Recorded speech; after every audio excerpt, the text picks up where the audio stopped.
नष्ट कर दिया गया है। तो ऑपरेशन सिंदूर के बाद इस समय पाकिस्तान में जबरदस्त दहशत है, वहां भगदड़ का माहौल है और आतंकियों को भागने का मौका बिल्कुल भी नहीं मिला है। 15 दिनों के बाद ये स्ट्राइक हुई है। वक्त जरूर लगा। उरी में जब सर्जिकल स्ट्राइक हुई थी तो उरी के 10 दिन बाद हुई थी। फिर पुलवामा के 12 दिन बाद बालाकोट में एयर स्ट्राइक भारत ने की थी और पहलगाम के बाद 15 दिनों के बाद ये एयर स्ट्राइक की गई है और इस एयर स्ट्राइक में 80 पाकिस्तानी आतंकी मारे गए हैं।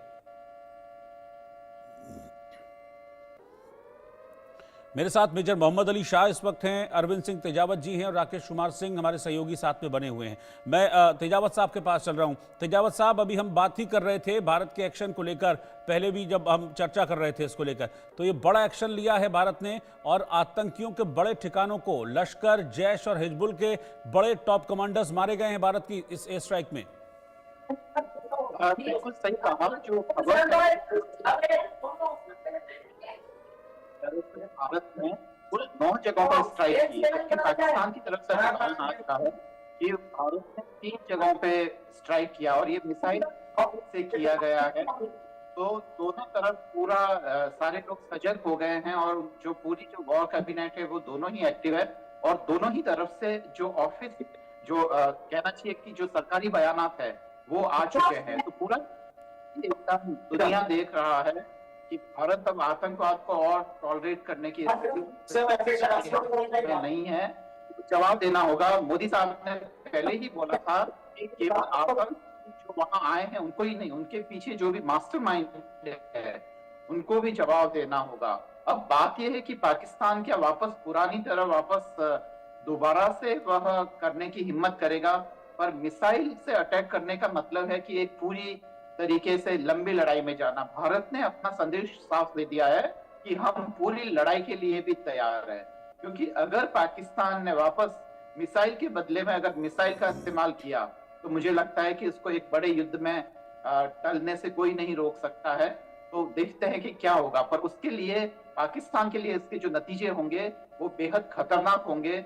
अगर वह किसी लंबी स्ट्राइक में, किसी लंबी लड़ाई में जाता है तो आर्थिक रूप से वह पूरी तरीके से बर्बाद हो चुका होगा और ऐसे में उसके जो नतीजे आएंगे, या तो वो पूरी तरीके से चीन की गोद में जाके बैठ जाएगा, उसकी सारी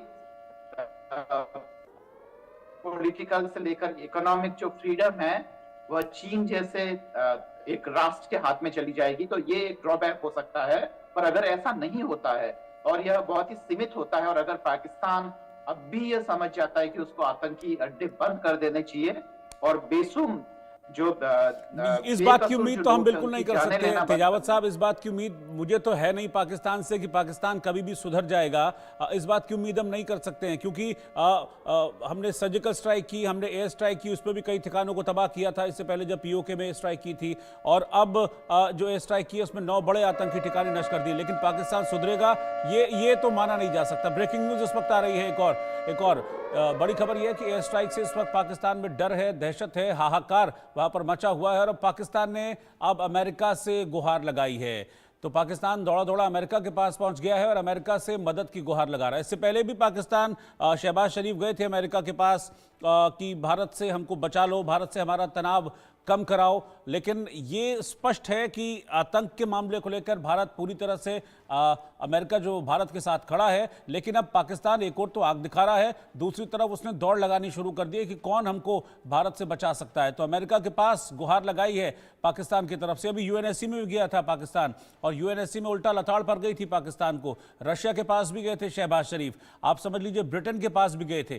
तो हर जगह पाकिस्तान ने गुहार लगाई थी क्योंकि डर था पाकिस्तान को कि ऐसा कुछ होगा, एयर स्ट्राइक होगी या कोई ना कोई स्ट्राइक भारत की तरफ से होगी। तो पाकिस्तान पहले से ही अलग अलग जगह पर जाकर गुहार लगा रहा था कि हमको भारत के क्रोध से बचा लो। अब इस अटैक के बाद फिर से वही प्रैक्टिस पाकिस्तान की शुरू हो गई है। अब अमेरिका के पास गया, अमेरिका से गुहार लगाई। हालांकि अब से कुछ देर पहले जब अटैक हुआ रात 12 बजे के बाद, तो अमेरिका की तरफ से इस पर रिएक्शन आ गया है और अमेरिका ने कहा, अमेरिका के राष्ट्रपति ने, कि ये होगा, इस बात की आशंका थी। ये भी अमेरिका के राष्ट्रपति से की तरफ से रिएक्शन आ गया है। लेकिन अब पाकिस्तान फिर से दौड़ा है अमेरिका के पास कि भारत से बचा लो। मेजर मोहम्मद अली शाह, एक तरफ तो आंखें दिखा रहे थे अभी ख्वाजा आसिफ थोड़ी देर पहले, हमारे पास परमाणु है।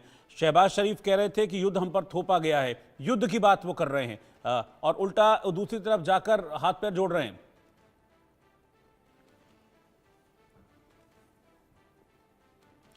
मेजर शाह, अनम्यूट कर लीजिए खुद को प्लीज।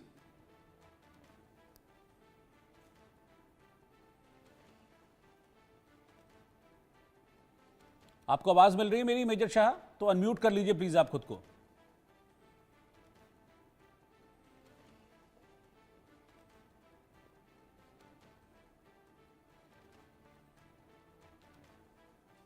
मेजर शाह, अगर आप मुझे सुन पा रहे हैं तो प्लीज अनम्यूट कर लीजिए आप खुद को।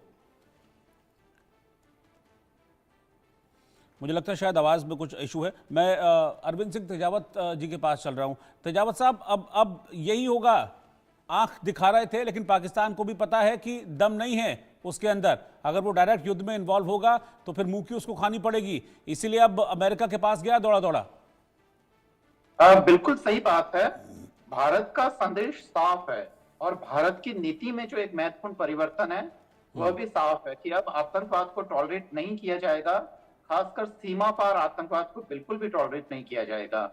और ऐसे में भारत ने, जो कि पूरी दुनिया ये अनुमान लगा रही थी कि हो सकता है कि एयर स्ट्राइक करे पुरानी तरह से और सीमित युद्ध की वह कोशिश करे, और भारत ने मिसाइल अटैक से ये साफ कर दिया है कि अगर आपको लगता है कि हमें लड़ना है पूरी तरीके से तो आ जाइए। भारत को किसी भी चीज का कोई भय नहीं है, यहाँ तक कि परमाणु बम को भी कोई भय नहीं है। तो यहाँ संदेश साफ है। एक तरीके से पाकिस्तान को जो संदेश दिया गया है वह एकदम साफ है, पर भारत फिर भी अभी भी ये चाह रहा है। एक मिनट, इस वक्त की ब्रेकिंग न्यूज, 80 आतंकी मारे गए हैं, 100 से ज्यादा आतंकी।